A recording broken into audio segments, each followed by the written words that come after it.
on behalf of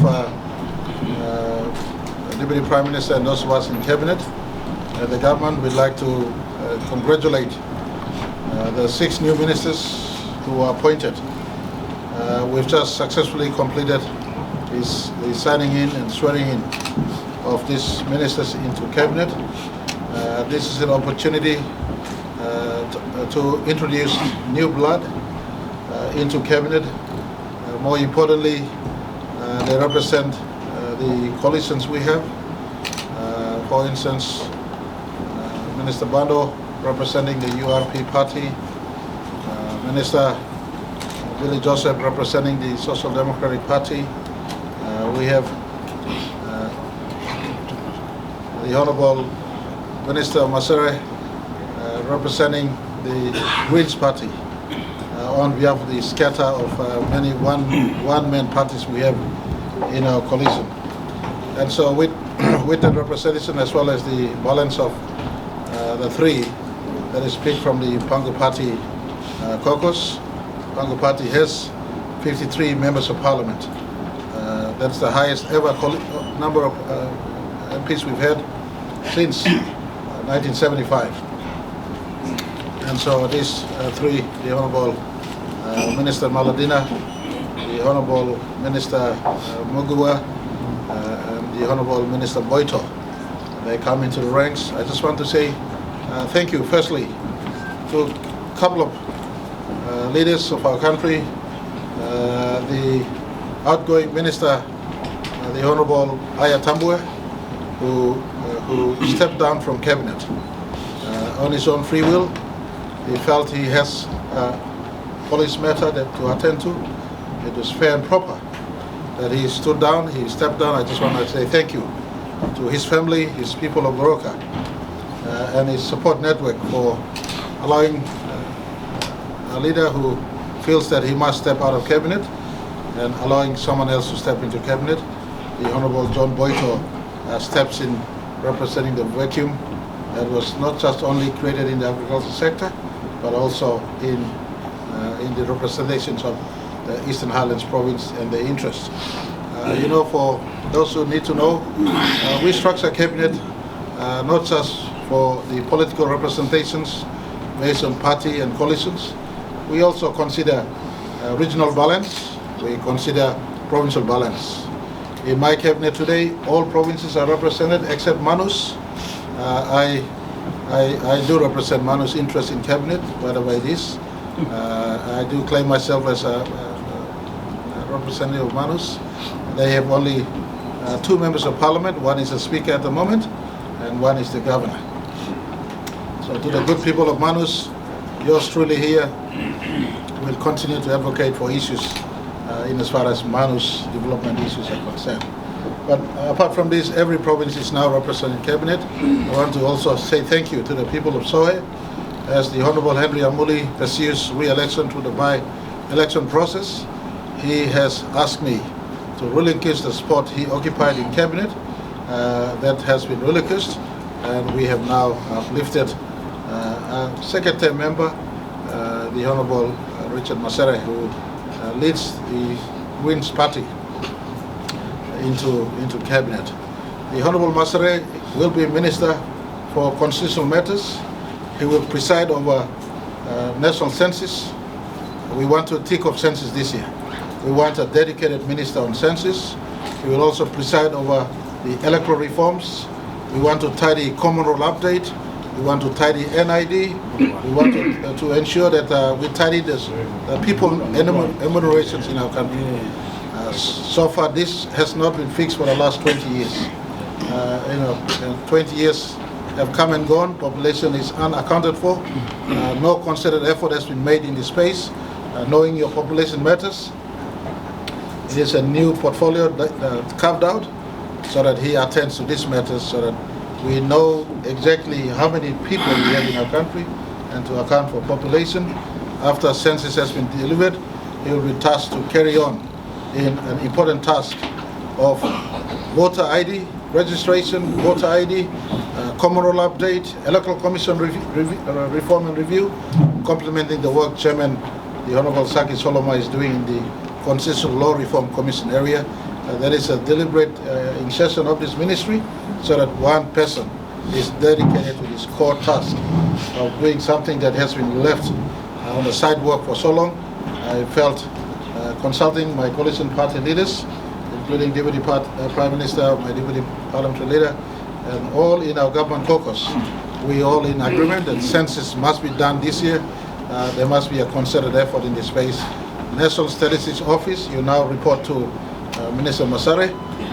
Electoral Commission, you report to Minister Masere, and all other constitutional offices, including ICAC, Independent Commission Against Corruption, and Ombudsman Commission, all the key constitutional offices to deal with integrity of public office holders.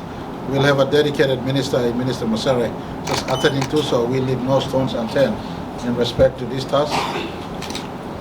It was before reporting to me. The Office of Prime Minister has many other tasks, including, importantly, coordinating what happens elsewhere. I just felt that a dedicated minister must attend to this matter. So, Minister Masere, you will be pivotal in counting every person in our country. And leave your legacy, leave your mark. You're a smart, educated, second-term member of Parliament. You previously served as the chairman of the Public Accounts Committee. You've stepped out to do certain work. This is your moment to shine in the sun, leave your legacy, tell Papua New Guineans you are worthy to be minister. I know you will certainly do, and you're not just picked to make up the numbers, but you are picked as part of the infusement of new blood into the ranks. You come into that space. We've made some cabinet reshuffles. I want to say that the Honourable Billy Joseph assumes the work of Defence Ministry, and the Honourable Windaki goes to Commerce and Industry that has been left vacant. The Honourable Windaki is a self-made businessman before politics. In case some of you do not know, for every youth out there, every dropout in grade 10 and grade 12 and grade 8, learn from him, hear from him.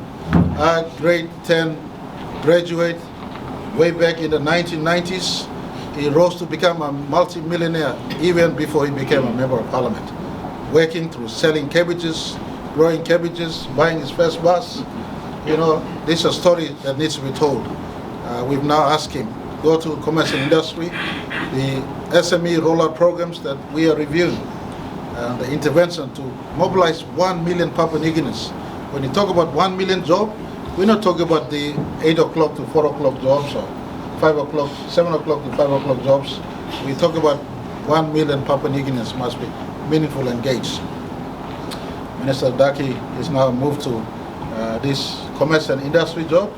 We feel his special aptitude and his side in terms of encouraging business and growing business. We'll ask him to have an oversight in this important portfolio. The Honourable Billy Joseph takes over from Minister Daki in the defence portfolio. The important reform has been going. We know that he will progress his reforms and entrench them, as well as take an active leadership role in the defence sector, contributing to our national sovereignty and our sovereignty security. I want to also indicate Minister Maladina assumes the role as Petroleum Minister. There's a split between petroleum and energy. And Minister Kua remains in the energy sector. Minister Maladina goes into the petroleum space, bringing his experience and expertise into the sector to ensure key government focuses are progressed, picking up from where Minister Kua has been attending to. Minister Muguwa becomes our new mining minister. He assumes into this senior role. We have Pogra outstanding to complete. We have Wafi Golpu to progress. Minister Muguwa steps into this role, and I am absolutely confident. As a former managing director of our environmental regulatory authority, he is no stranger in the public service. He brings in a wealth of experience. He will move into this space easily. And our knight, Seano Pala, moves into the planning ministry. He moves into the planning ministry, and I want to thank the Honourable Rainbow Paita, who had the oversight of the portfolio. Earlier it was me who had to watch over planning. With the workload, I passed it on to Honorable Paita, so he combined both finance and planning. He retains finance, and the planning portfolio is now passed to the Honorable Anopala, senior amongst us, as well as the stability that he brings into the picture. He will bring a great deal of experience, expertise, and stability into the planning department. I want to also indicate a couple of minor amendments that we made. Our treasurer becomes minister assisting me. The treasury, I assume full responsibility over treasury. We will look into some of what's happening in treasury. From there, I will look into treasury, look into finance, look into planning, look into department of personal management. And I want to thank the Honorable Yening Saki, who is gracious. He knew that in terms of what happened last Wednesday, where the budget intentions were not fully implemented, someone needs to look from outside. I want to say thank you to the people of Kevia, his family. He is a senior leader of Pati, representing the New Guinea Islands. He was gracious to step down as a treasurer, and he will assume work as minister assisting me, and I will assume responsibility in the treasury space. We have the forex issue, we have the Puma issue, we have the non-implementation of what we intended for. In 2024 budget, we intended to give relief to our people. Unfortunately, relief didn't come by. It is not purely a problem at Treasury. It is a total problem. From preliminary reports I have, those in Parliament, the clerks of Parliament, those at FLC, those at Finance Department, those at Personal Management, someone going sleeping someplace, somewhere investigation is running. But I asked the Honourable Treasurer if you could come and work with me. I will take full courage looking into what has been happening in Treasury, in planning, in finance, so that we try to restore the functionality of these three important institutions, because they are the clockwork and the heartbeat of the service of government in our country. And so I just want to indicate that the rearrangements, the Honourable Treasurer becomes Minister assisting me, as I assume responsibility over Treasury. I want to also indicate that Minister Chasenko goes back fully to the Foreign Affairs. Many people would think otherwise based on his own ability.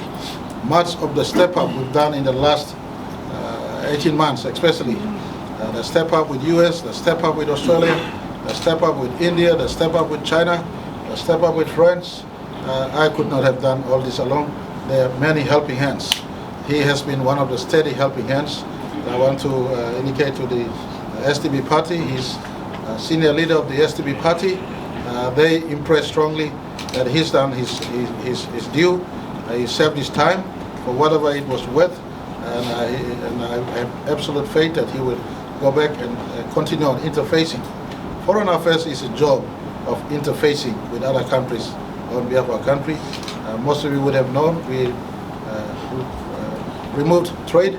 Trade is with Minister Marape, and foreign affairs is purely interface of PNG and all the bilateral relations we have, and he assumes a role in that space. Minister, the Honourable Joe Cooley, is moved to Correctional Service Institution, and Minister Bando assumes responsibility over the coffee sector in our country, so that we just work that space. I felt that those little changes need to be made. The new bloods that come into cabinet, in my view, will assist contributing in two fundamental focuses of my government since 2019. Our focus has always been, number one, first and foremost, growing the economy. That is why we split the agricultural sector into three other subsidiary sectors: livestock, oil palm, and coffee. So that focus remains. That split has subsumed cabinet spaces. That's why we had to amalgamate CIS and police. That's why we had to amalgamate planning and finance and other amalgamations. Now, with the new changes we've had for 6 more new ministries coming in, it gives us an ability to make these appointments. Minister Bando remains focused in coffee. Coffee has a cover of 70% of Papua New Guineans right across the coastal and highlands part of our country.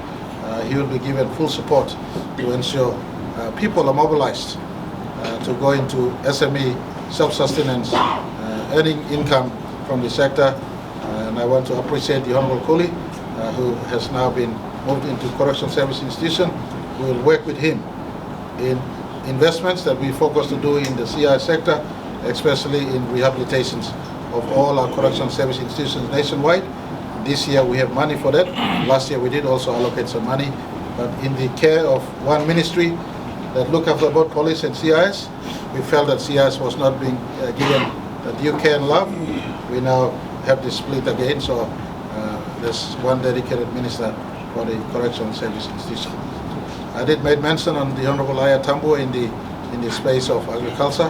He will make a part in Honorable John Boito. In the space of agriculture, he will step into the role that the Honorable Aya Tambo was doing successfully. I want to say thank you to all caucus, both my Pangu caucus as well as the government caucus of our coalition. We have a big coalition, and there are many qualified potential ministers, but in a house of equals. The 6 were given the call from their party nominations and from our Pangu party nominations through the regional party wings. I want to say that I've a couple of ministry spots that are still vacant. We're looking at, it's not just getting someone into cabinet, we're looking at the correct function to allocate. So all of us are getting to do work and getting work done. The country is not what it was in 1975. 1975, we were a nation under 3.5 million people. Today, we are a nation over 12 million people. 1975, the economic challenges was much, much less. Today, the challenges has multiple, much, much bigger today. The social challenges in 1975 was different. Today, much, much bigger. The cabinet structure needs to be adjusted. The cabinet number has increased based on the volume of workload that has increased, commensurating the population increase over time. So I just want to say, these are not giving jobs for someone you know. This is giving job to ensure country is served in the various ministries they now occupy, closer to the point of action, closer to the public service leadership, to ensure delivery of services does take place as a minister remains close, instead of one minister having many departments and agencies, a minister having a few targeted areas we want to target so that interventions gets done as we implement our 2024 budgets and going forward.